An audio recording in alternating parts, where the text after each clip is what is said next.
The Adamu Orisha play, known as the Eyo Festival, a day when over 10,000 men, dressed in white robes and colorful headgear, filled the streets of Lagos Island.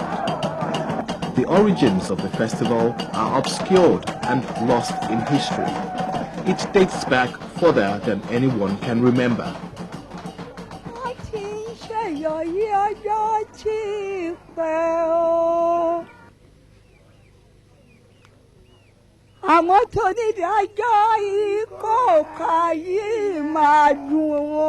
This Eyo Festival has been staged since ancient times, but this one for Justice Kuka will be enjoyable.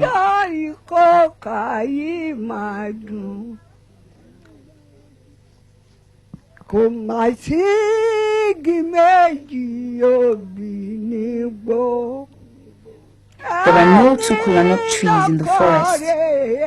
Any woman who has a good husband will have good children. The longer one searches and tries to find answers, the more confused you will be. There is no conclusive agreement as to the origins of Eyo, but there is reason to believe that the truth is available inside the Awe Adamu, the home of the head of all Eyos, the Adamu Orisha. Never before have cameras been allowed anywhere near the Orisha, and they never will be. It is forbidden to take pictures of Orisha Adamu, but in a brief and one-in-a-million chance, our crew were given the opportunity to ask the elders of Awe some questions. The Orisha Adamu would still not be seen. It was on the eve of the festival. Lagos Island was already bubbling with expectations for the next day. Inside the Awe Adamu, elders were already gathered and preparing for the morning. We wanted to know the history of Eyo.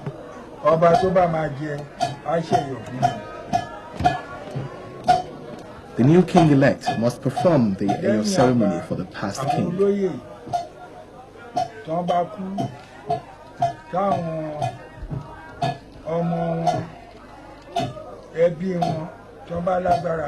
After kings, when chiefs die, if their children and family have the might, they will perform the ceremony.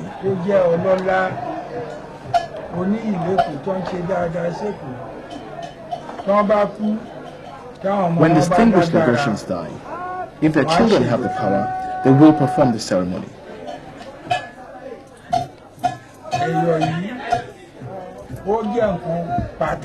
Eyo is very important. We don't do it anywhere except on the island. We do it only in Lagos.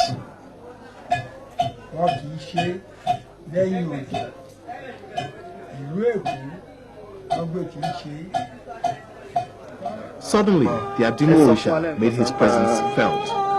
He had been behind us all the time.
ìbíní ní òrìṣà yìí wọ́n ti gbé wá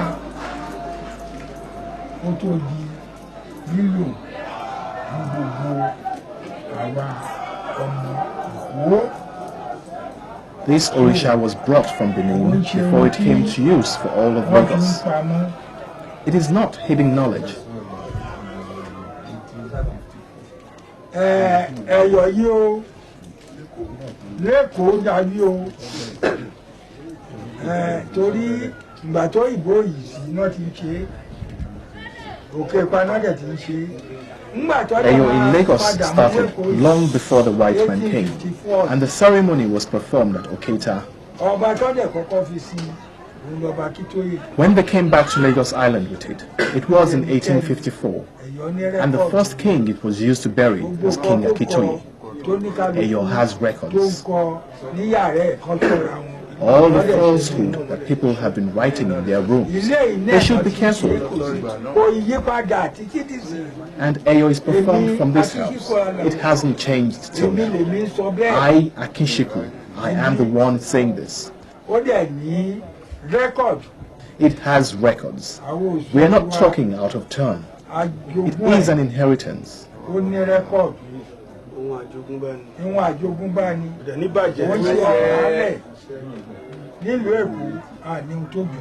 In Lagos, there is nothing bigger, and it will be gone forever. And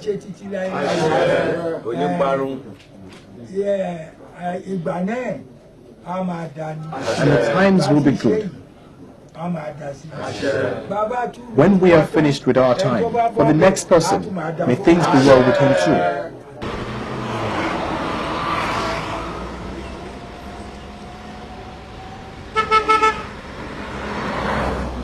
Oketa, as it was then known, is what today we call Glover Road in Ikoyi. In those days, all who mattered in Lagos, the rich and the poor alike, would travel all the way from Isale Iko to Oketa to watch the festival. It was indeed traveling. The only means of transportation in those days was by foot, and the journey would take a day and a half for most to reach the destination. Lagos at that time was mostly bush, and Ikoyi was certainly a forest to cross. Kings, chiefs, government officials and all would make the journey to view the one-day festival, and they would immediately return to their homes the next day. Another 2-day journey. All important government officials would make this trip with their families. And this meant they would be away from their duty post for upwards of 5 days, just to see and be part of the Eyo Festival. Sometime in the 19th century, the then colonial governor of Lagos directed that this festival, which emptied all his offices for 5 working days, should be looked into. All affairs of state were brought to a halt during those 5 days, as there was no one to take care of them. The Governor-General insisted that the festival be brought down to Lagos Island instead. The king, chiefs and prominent people of Lagos were convinced, and so it was that the ceremony was first held in Isale Iko on the 20th of February 1854 in honor of the late Oba Akintoye. The Eyo Festival is staged as the final funeral rites for an eminent person. In Christian belief, the departed members of the church are remembered on All Souls' Day, celebrated on the 2nd of November of each year. This same sentiment could well be applied to the Eyo Festival, which is regarded as a remembrance of departed ancestors. The ventriloquent language is also symbolic of those from another world. The Eyos represent the spirit of the dead, who have come back to earth to cleanse the city of Lagos for those still alive.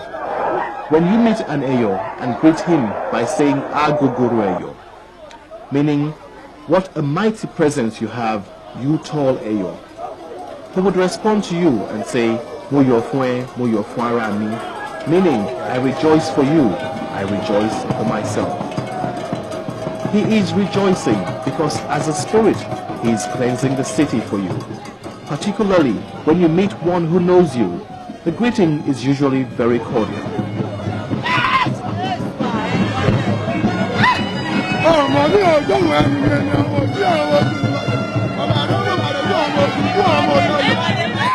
As of one who meets a long-lost friend after many years of separation.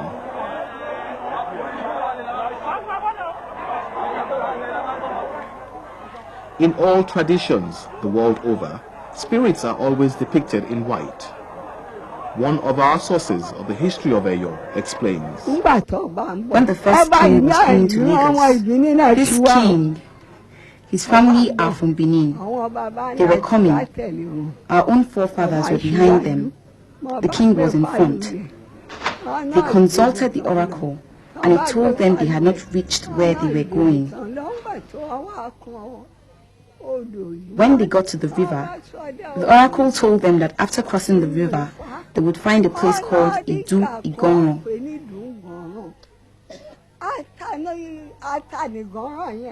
Agogoro is pepper. When they got to the spot, there was plenty of pepper. They then consulted the oracle again. Our family sat on one side. What the oracle said on that day was that they should build the king's palace at that spot.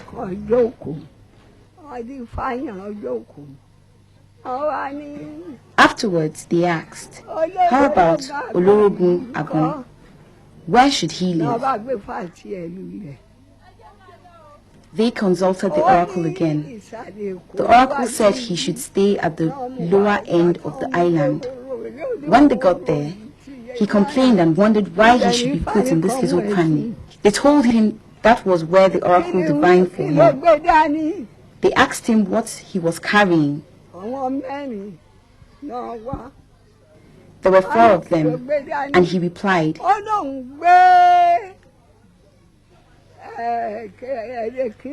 I'm carrying something. We brought something which I thought we could use for special occasions. They asked him to bring it out, and he did. They consulted the oracle again. The oracle exclaimed, he will live in this cranny. After that, forever, they will use white cloth to sweep the ground for him. Any day they use white cloth, Lagos will get better. There is no stated frequency for the performances of the play. Sometimes it is done once in a year, and at other times once in 10 years. In fact, some who are born and live in Lagos have never seen an Eyo. Very interesting day, although I've witnessed it once. Once? When? What year? Then I was very small. I can't remember the year. There must always be a reason for the festival, and that reason is only for the burial rites of an illustrious son or daughter of the island.